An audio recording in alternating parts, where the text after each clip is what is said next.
about to begin with is really, we have a marketplace of offset and digital, but in essence, from my perspective, it's a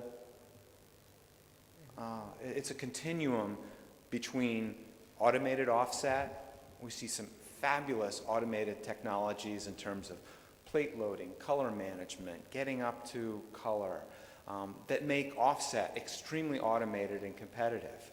On the digital side, you've got technologies that can do great color and great quality and monochrome and color, but in between, we see capabilities like Heidelberg Anacolor, which some of you may have heard about at Drupal, although I understand it's not available in the Indian market at this point. Automated on-press technologies like those offered by Presstech.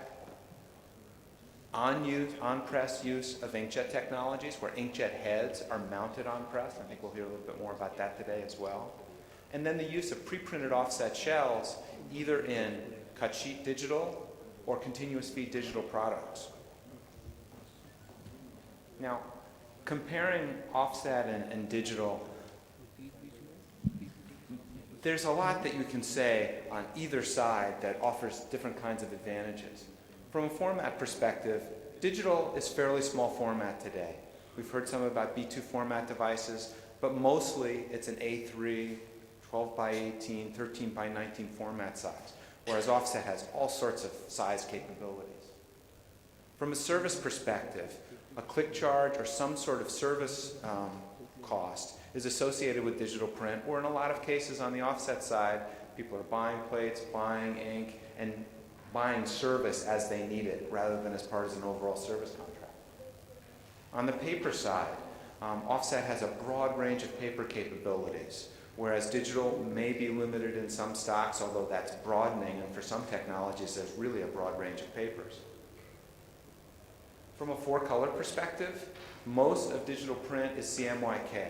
There are a few interesting examples that can go to 5, 6, or even 7 colors, but for the most part, it's a four-color world. And as you well know, on the offset side, the ability to do a 5th, 6th, 7 colors, coatings, metallics, all sorts of Pantones is the description of what offset can do. And we see a number of other things, such as inline coating, support for thick stocks, specialty stocks. I'm not necessarily going to go through all of this, but as we look on the digital side, typically you don't have to worry about ink-water balance. No plane processing or mounting of plates. You've got automatic duplexing. It's a standard feature of virtually all of these devices. Most digital devices draw from multiple drawers, so you can print a job from one paper type and immediately switch over to another paper type. Inline finishing is common in the digital print world, and variable data is also something that we see a lot for direct mail offerings, transaction sorts of output. And when we start thinking about the offset and digital, comparing those sides of the marketplace, a lot of times it comes back to run length as well. There are short-run digital technologies that you would never really consider using offset for, to do runs, let's say, under 1,000 or under 1,500, 500 or so, doing version work.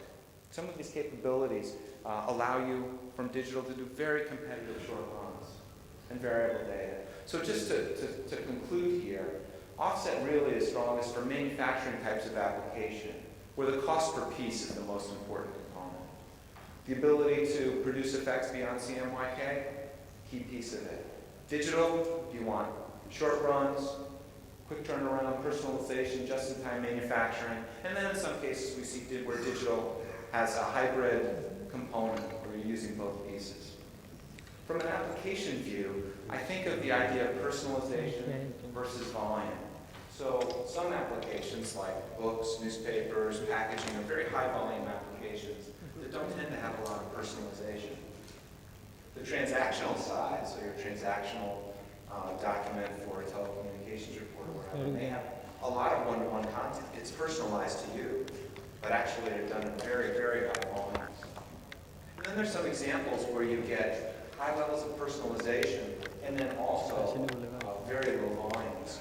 For the photo book market, we've seen a lot of photo book activity in the Indian marketplace being done not only by digital print technologies, via silver halide as well. I think what many people, if they think of the digital print marketplace, may consider it a slower technology, not necessarily at the production speeds of where production offset technologies are. And certainly for the A3 format cut sheet devices, that's true. Based on a scale here of about 250 pages per minute to 20,000 pages per minute, the A3 sheet-fed toner devices are pretty much slower than most offset devices. But since around 2008, a new class of high-speed inkjet devices have come into the marketplaces from vendors such as HP and Osei, Canon Osei, Kodak, and many others, including Screen. Some of whom you'll see exhibiting at the show, although not necessarily bringing these high-speed devices. And the speeds of these devices is such that they begin to compete from a speed perspective with offset technologies. Not necessarily from a quality level, but the speeds are getting faster and faster, and inkjet has brought that to the marketplace. We've also seen at Drupa introduction of larger format digital devices, and that larger format brings with it additional productivity, again to the point where we're starting to compete from a speed perspective with some of the smaller format offset devices, and that's a very significant change in the market. What's also important is that inkjet heads, which can be mounted on press, on very high-speed web presses, in fact, can go at 2,000, 3,000, 4,000 feet per minute. And there you have that opportunity for hybrid capability. Now, when we consider the marketplace from a digital print perspective, we break it out by products with varying volume capabilities. So some entry-level products may be more what we would call MFPs, multifunction printers. So lower-end devices, typically around 60 or 70 pages per minute, all the way up to the ultra-high volume continuous feed devices that can do millions of impressions per month.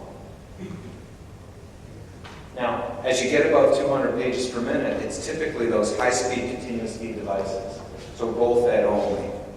But on the cut sheet side, at those higher volumes, you begin to see some capabilities like a fifth station, the ability to do a fifth color or a sixth or a seventh color. The ability to run at speeds as fast as 100 pages per minute. Or the ability to run at the rated speeds for all styles. The market has definitely changed, and there's some very productive digital print devices out there. If we consider the digital print marketplace today, the global digital print marketplace, it's somewhere around 90 billion. And a lot of that, in terms of the overall value of it, is color output. Now, as we look to the next trillion pages, getting to that next trillion pages, it's going to have to reach lower running cost levels, really to meet the volume needs of those higher end pages. And we'll begin to see that happening, particularly with some of the continuous feed inkjet products. Yeah. But to get there, there has to be personalization and additional business impact associated with those, along with that price sensitivity. So most of you have seen this curve where you compare cost per page versus run length. And because of the setup of plates, very short run output on offset tends to be more expensive than longer runs. So when you get to longer run lengths, you've got those plates paid for over many, many impressions.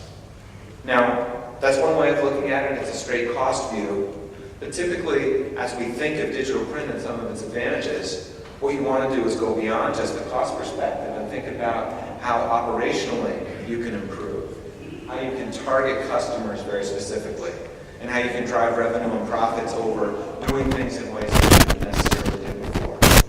So for example, in the case of a book publisher, instead of doing long runs of books, you might be doing multiple short runs, or you might be personalizing books, or printing books only as they're ordered, those sorts of things. They couldn't be done necessarily with offset. I've drawn out here a spectrum of colored products by price on one axis, and by speed and throughput really on the other.